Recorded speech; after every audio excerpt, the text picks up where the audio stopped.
Tout d'abord, on greffe tout ce qui est oreille, queue et griffes. Si on s'arrête à ce stade, on obtiendra un anthropomorphe de niveau 1, donc une catgirl.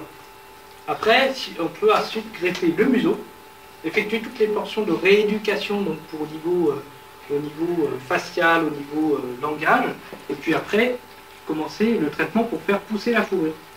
Donc après, on obtiendra un anthropomorphe. Donc, il y a toujours quand même quelques soucis donc, éthiques notamment. Et le principal, c'est que cette modification d'apparence peut avoir un effet assez important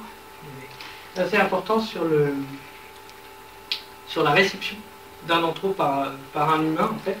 Donc, avec le phénomène dit de l'uncannibalée, découvert dans les années 50, c'est que l'attractivité en fonction donc, du pourcentage d'humanité d'un objet ou d'un sujet n'est pas linéaire, mais on a une dépression en fait quand le sujet est juste assez humain pour qu'on s'y identifie, mais pas assez pour ne pas paraître monstrueux.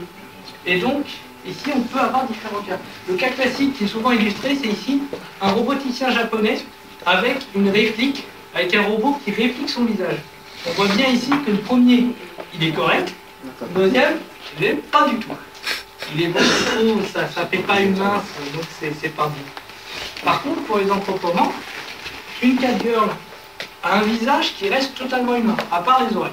Donc ça, pratiquement pas de modification. Juste une queue, mais qui n'est pas forcément très visible.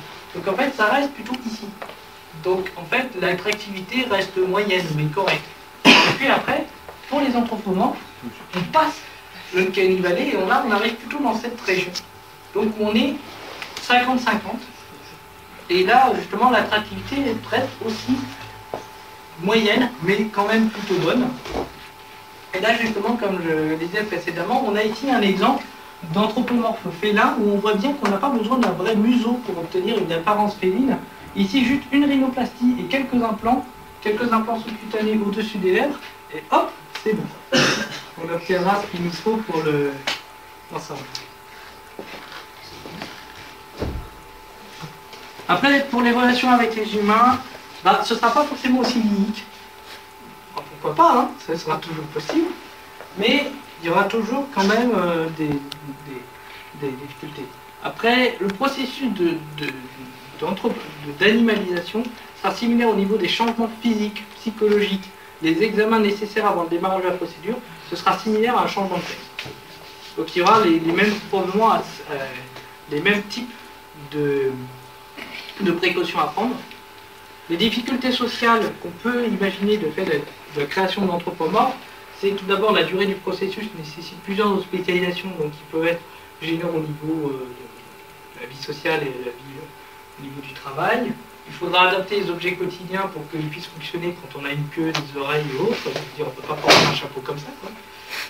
Et puis après, l'expressivité faciale peut être un peu réduite, mais on peut compenser si on a des oreilles un peu plus évoluées par exprimer donc avec les oreilles, avec la queue. En fait, avoir un mix entre les modes d'expression humains qui sont pratiquement basés sur le visage et les modes animaux qui sont basés sur les extrémités du corps. Et puis un dernier point, c'est que dans le cas ici présent, on n'a pas modifié les cellules germinales de l'humain de base qui a été transformé en anthro.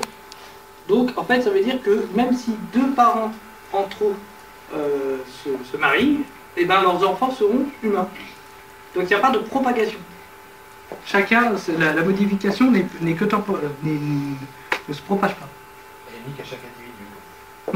La propagation est seulement unique à chaque individu. Oui, il n'y a pas de propagation au niveau des enfants. Après, donc, je vais rapidement passer donc, sur l'autre partie, donc partir des animaux pour aller vers les anthropomorphes. Donc là, l'idée c'est d'utiliser le génie génétique pour modifier le cerveau et le larynx de population animale pour lui donner des capacités de cognition et de langage. Donc là, en fait, je vais partir ici du chien. Parce que, comme base de départ, c'est plutôt bien, c'est un animal qui est déjà domestiqué. On maîtrise la thérapie génique chez les chiens depuis les années 80. Leur intelligence sociale est notable, ils sont capables de reconnaître les intentions de leur maître, etc. Ils savent maîtriser un vocabulaire lié aux objets qui est de 80 à plus de 300 mots, mais maintenant 1000 mots, comme indiqué dans une université. Et puis en fait, on emploie déjà des chiens pour des tâches d'assistance spécialisée ou des animaux améliorés pourraient aussi être utiles.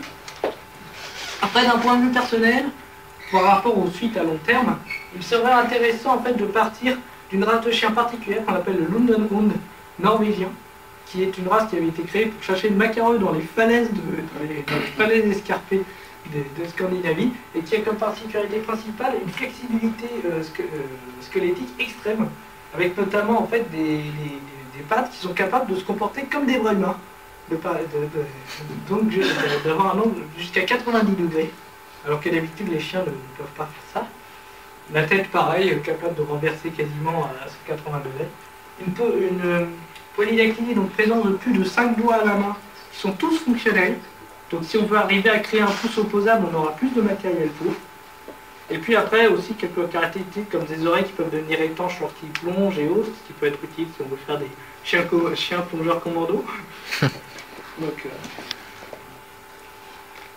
question par rapport à c'est quoi un macareux? C'est une sorte de mini pingouin, on peut dire.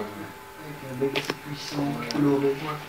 Donc en fait, la première étape, c'est de modifier leur cortex pour leur donner donc, des capacités proto-humaines, puisque c'est cette région du cerveau qui est principalement responsable des capacités cognitives supérieures comme le langage, la prise de décision, etc. Cela est possible parce qu'on sait depuis 2008 qu'il existe un gène, le LHX2, qui contrôle justement l'organisation du cortex durant le développement de l'embryon, et que chaque variante chez chaque animal donne une variante du cortex. Et la variante humaine donne lieu donc à plus de circonvolution, une surface du cortex plus importante, qui autorise donc un plus grand développement potentiel d'intelligence. Donc l'idée ici, c'est que si l'on remplace le gène LHX2 existant chez le chien par le gène humain correspondant, il pourra avoir un cortex qui sera humanisé et donc potentiellement avoir une intelligence qui sera plus proche de celle des humains. Et après, le deuxième point, donc, c'est ici d'utiliser le gène, donc ici le gène FOXP2, qui est lui concerne tout ce qui est le langage. Donc la régulation des gènes correspondant au langage, donc le CMT, la plasticité des circuits neuronaux ici de l'aire de Broca, de l'aire de Wundt-Crick, qui servent pour la vocalisation, la création de mots, et aussi donc ici donc le développement au niveau des poumons et du larynx, donc pour la capacité à produire la parole. Et on a déjà pu identifier tous les gènes homologues, les gènes analogues chez les mammifères. Donc on sait où se trouve ce gène chez le chien, et si on le remplace, on pourra peut-être obtenir un chien qui sera capable de parler un petit peu. Il faudra quand même quelques essais. Après, si on n'y arrive pas tout de suite, on pourra essayer autre chose. Ici, une alternative biomécanique qui correspond à un larynx artificiel qu'une société, une start-up strasbourgeoise est en train de mettre au point pour les victimes de cancer du larynx. Donc greffé avec une trachée flexible en silicone. Donc si on implante cela chez le jeune chien, il pourra potentiellement parler un peu. Ouais. Pour le développement des poumons, c'est-à-dire que c'est là qu'il y aura de plus grandes capacités respiratoires, mais ça n'a pas entraîné des conséquences au niveau du cœur ou des choses comme ça parce que... En fait, c'est plutôt au niveau du développement de la trachée, donc la partie trachée larynx. Donc tout ce qui joue en fait sur justement la production de son, plutôt que la capacité respiratoire. Donc ça, et après, pour pouvoir faire correctement les choses, donc j'ai trouvé justement une technique, qui n'est pas encore vraiment mis au point, mais qui pourrait l'être, qui permet d'obtenir des gamètes, donc spermatozoïdes et ovules, à partir d'un seul cheveu chez un animal prévu. Donc en fait, comme précédemment on prélève un cheveu, il existe une méthode permettant de fabriquer des cellules souches embryonnaires à partir de ce cheveu, mis au point en 2008. Après, une méthode mise au point en 2010 permet, si on met en culture donc ces cellules souches avec des fibroblastes ovariens, de créer des cellules haploïdes, donc avec moitié moins de matériel de chromosomes, qui sont les précurseurs des spermatozoïdes et des ovules. Donc on aura des cellules haploïdes X et des cellules Y. Et après, on peut utiliser une méthode donc, de tri rapide par fluorescence pour séparer les cellules X et Y, comme cela se fait déjà dans l'industrie agroalimentaire pour l'insémination artificielle des bovins. Et après, on va faire une maturation hormonale de ces cellules, cellules germinales haploïdes pour les transformer en gamètes. Et cette méthode-là a un intérêt particulier en dehors de notre cas pour d'autres possibilités. Si l'on prend des cellules, chez une femme, qu'on les transforme en spermatozoïdes et que l'on fait une insémination artificielle, le bébé obtenu va être un clone. Donc on a ici une méthode potentiellement efficace de clonage reproductif.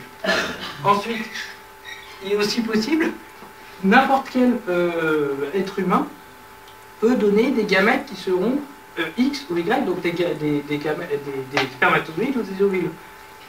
Ce qui signifie qu'il est possible d'avoir une reproduction homosexuelle, donc deux hommes peuvent, un créer des spermatozoïdes, l'autre on va créer des ovules, une mère porteuse, et ils auront un enfant qui sera pile poil le leur. Pareil pour entre deux femmes. Et puis aussi la possibilité donc, de réintroduire des espèces très peu nombreuses parce que ici on peut faire des croisements non pas seulement spermatozoïde mâle, ovule femelle, mais on a trois autres possibilités: spermatozoïde mâle, ovule mâle, spermatozoïde femelle, ovule femelle, spermatozoïde femelle, ovule mâle. Ce qui permet en fait de limiter les problèmes de consanguinité lors des croisements sur des espèces où on a très peu de membres disponibles. Ça fait pas un clonage si on fait ça, parce que les gènes sont répartis entre les deux gamètes et les gènes d'une même paire de gènes peuvent être identiques à ceux de la mère. Pas exactement, mais disons que en fait, sinon il est possible aussi de créer à partir de la même cellule, de créer des gamètes et de les remettre ensemble pour effectuer la fécondation. Dans ce cas-là, normalement, on devrait obtenir normalement un clone parce qu'on a des bons gènes. Et là, ce serait potentiellement plus efficace que les méthodes existantes parce que l'on n'a pas à insérer un noyau complet dans une cellule et on a une fécondation qui se perd de manière naturelle. Donc ici,